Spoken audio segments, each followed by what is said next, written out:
The farmhouse stood at the edge of nowhere 3 miles off the main road, surrounded by wine-rustled wheat fields and forgotten silence. Benjamin Crawley, an accountant worn thin by city noise and corporate deadlines, had fallen in love with the isolation. His wife, Marla, was less convinced, but the price was unbeatable, and they both agreed their son, Thomas, needed a slower, quieter place to grow up. The real estate agent had called it a charming relic of old Pennsylvania history, and in many ways, it was. Uneven floorboards, a stone fireplace the size of a closet, a cellar that smelled of damp dirt, and something metallic. But Ben didn't care. For once, he felt he could breathe. They moved in on a windy Tuesday. The sun was already setting as Thomas explored the halls, counting doors and peeking into closets. "There's something behind the walls," he said at dinner, poking his mashed potatoes. Marla rolled her eyes. "Just old pipes, honey." That night, Ben awoke to a faint sound. Not a creak. Not the wind. A dragging noise like something clawing slowly inside the wall by their headboard. He lay still, listening. Then it stopped, just as suddenly as it had started. He didn't mention it. Within days, the sounds grew louder. Thomas started complaining about voices. He said they were whispering to him when he tried to sleep. "They say I don't belong," he muttered. "They say they were here first." Ben chalked it up to stress. The move. A new school. Marla suggested taking him to a child therapist, but Ben dismissed it. "He'll adjust," he insisted. But then, the wall in the upstairs hallway cracked. It wasn't a large crack, just a thin fracture that seemed to pulse slightly when the lights were off. Ben noticed it one night on the way to the bathroom. He swore he saw something shift just beneath it, like a shadow stretching against the plaster. He touched it. The wall was warm. One morning, Marla screamed. Ben rushed downstairs to find her in the kitchen, pointing to the corner behind the fridge. A long smear of something dark red had oozed out of the wall and onto the tiles. At first, he thought it was rust-old plumbing, but the smell was unmistakable: iron, blood. They called a plumber, then an inspector, then an exorcist. Reluctantly, after the plumber left without saying a word, and the inspector refused to enter the attic.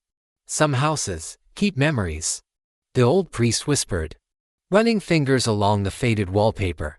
"Some memories don't want to be forgotten." That night, Thomas disappeared. They found Thomas the next morning in the crawl space above the attic, curled into a corner, eyes wide open and lips whispering gibberish. His skin was cold, his fingers covered in dust and blood. He wouldn't speak. He just stared at the nearest wall.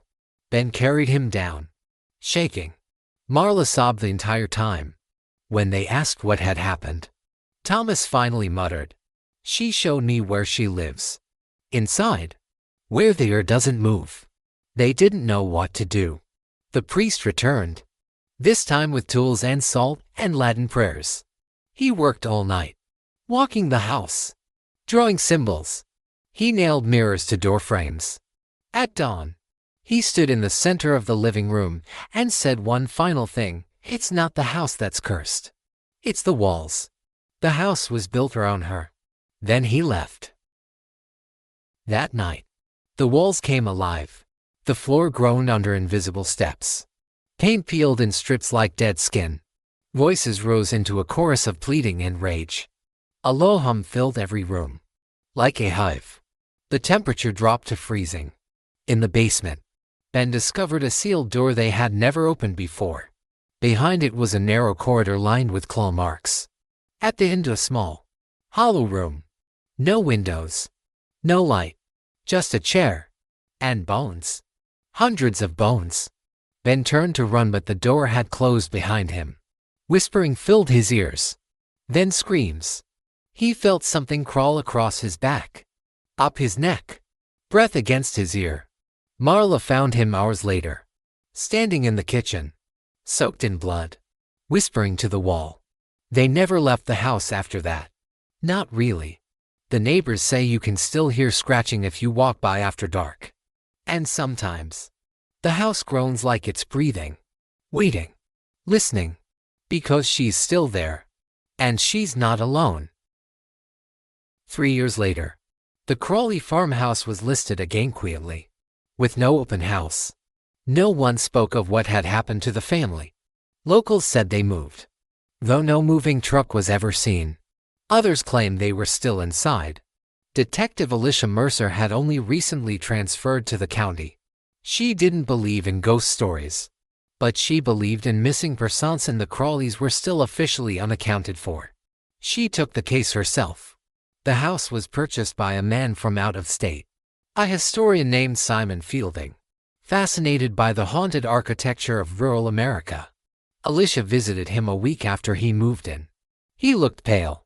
"There's something wrong with the walls," he said, almost as if hypnotized. "They talk when I sleep."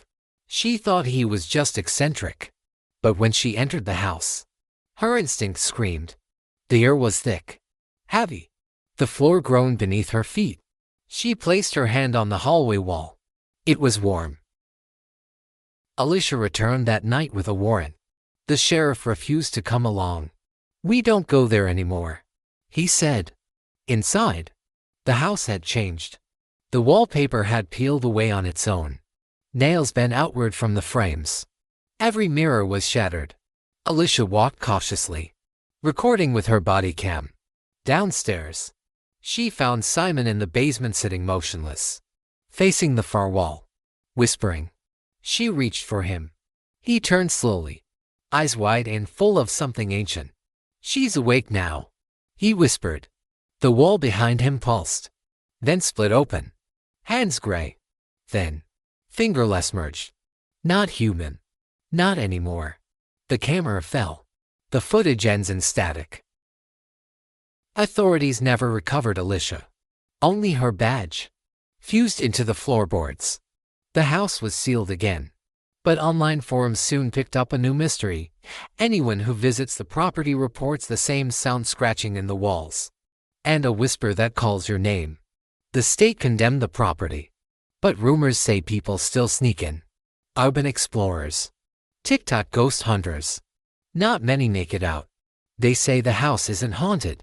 They say it's hungry. To be continued.